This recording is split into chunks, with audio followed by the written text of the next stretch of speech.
C'est l'histoire de deux amis, Fred et Ali, qui travaillaient ensemble dans une boîte de nuit, d'un monsieur immensément riche nommé Fola. Ali était comme le bras droit de monsieur Fola.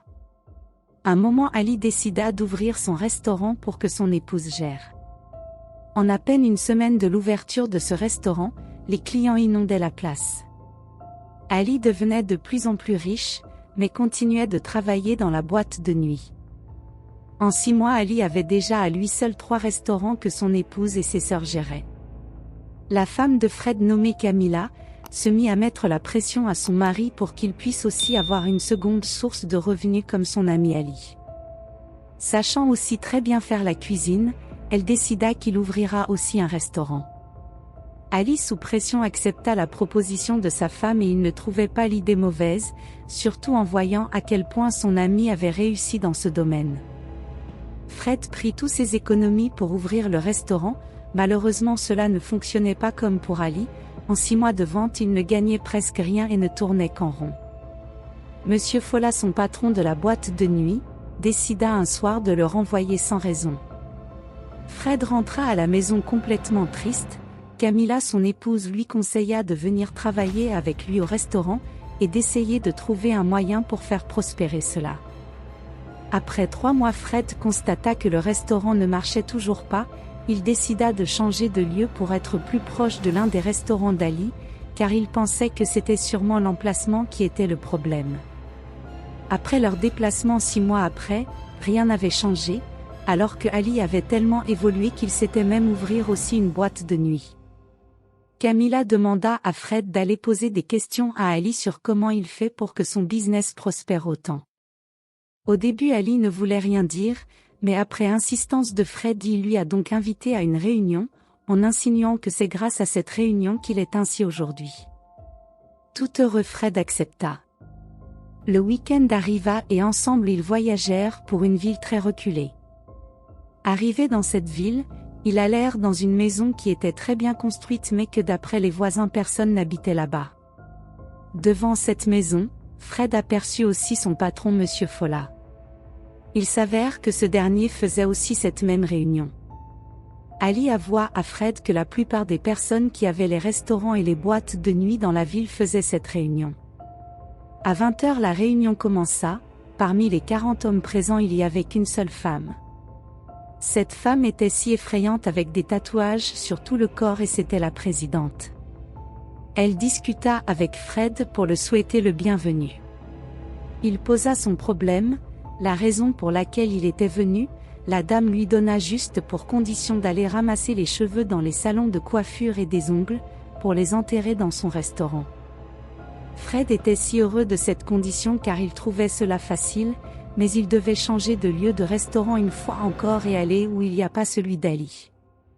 De retour à la maison, Fred ne dit rien à Camilla à propos de ce qui s'est passé à cette réunion. Une semaine après, il trouva un nouvel emplacement et alla enterrer les cheveux et ongles qu'il avait eu à ramasser. En moins de 3 mois, le restaurant avait tellement progressé, Camilla était si heureuse. En 5 mois, il voulut ouvrir aussi une boîte de nuit, car il voulait tellement être comme son patron qu'il avait méprisé. Il retourna seul rencontrer la dame pour lui parler de ce second projet. La dame lui dit que pour cette fois il devrait donner la tête d'un être cher. Fred refusa et la dame lui dit qu'il n'a pas de choix puisque de toutes les façons, il devra le faire pour maintenir sa clientèle. Il répondit donc qu'il rentrera réfléchir. Dès son retour à la maison, il trouva son fils malade. Il alla à l'hôpital et son fils rendit l'âme. Dans la chambre pendant qu'il était en train de pleurer, la dame apparut auprès de lui pour lui annoncer qu'il devrait couper la tête de son fils, car c'est cette tête qu'il devra enterrer dans sa boîte de nuit, et qu'en plus dans cette boîte de nuit à partir de minuit ce sont les urines que les clients boiront mais qu'ils ne seront pas. Fred paya ainsi le morguier pour couper la tête de son fils, et puis interdit que l'on regarde le cercueil le jour de l'enterrement. Après l'enterrement, il alla enterrer seul la tête de son fils dans l'emplacement loué pour sa boîte de nuit. 2 mois plus tard, c'était l'inauguration de cet endroit. Fred était le premier à entrer dans la boîte. Il trouva dans son bureau la dame qui lui demanda de prendre du bon temps avec lui sinon tout devait s'arrêter.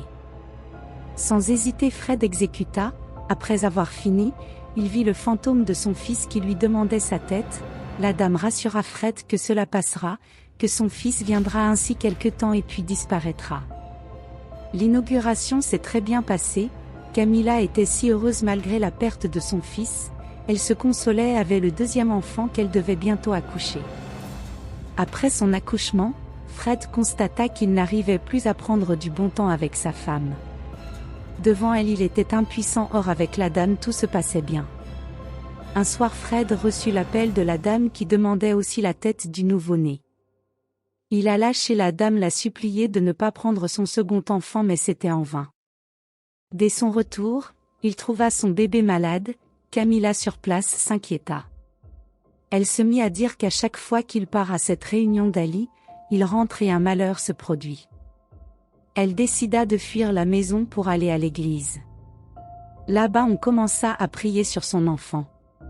De l'autre côté, Fred était menacé par la dame, que s'il ne donnait pas la tête du bébé, il mourra.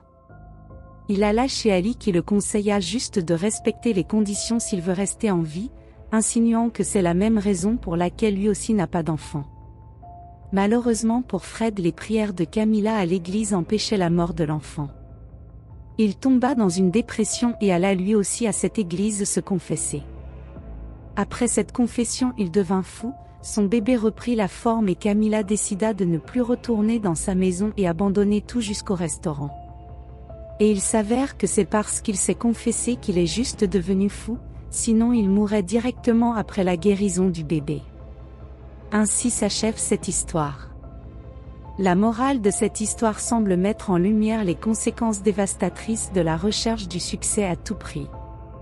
Fred, aveuglé par son désir de réussir comme son ami Ali, s'est engagé dans des actes moralement répréhensibles qui ont eu des conséquences tragiques pour lui et sa famille. Cela souligne l'importance de rester fidèle à ses principes et de ne pas compromettre son intégrité pour atteindre le succès matériel. Si l'histoire vous a plu, alors n'hésitez pas à aimer la vidéo et de la partager avec vos amis. Surtout n'oubliez pas de vous abonner à la chaîne et activer la cloche de notification pour plus d'histoires pareilles.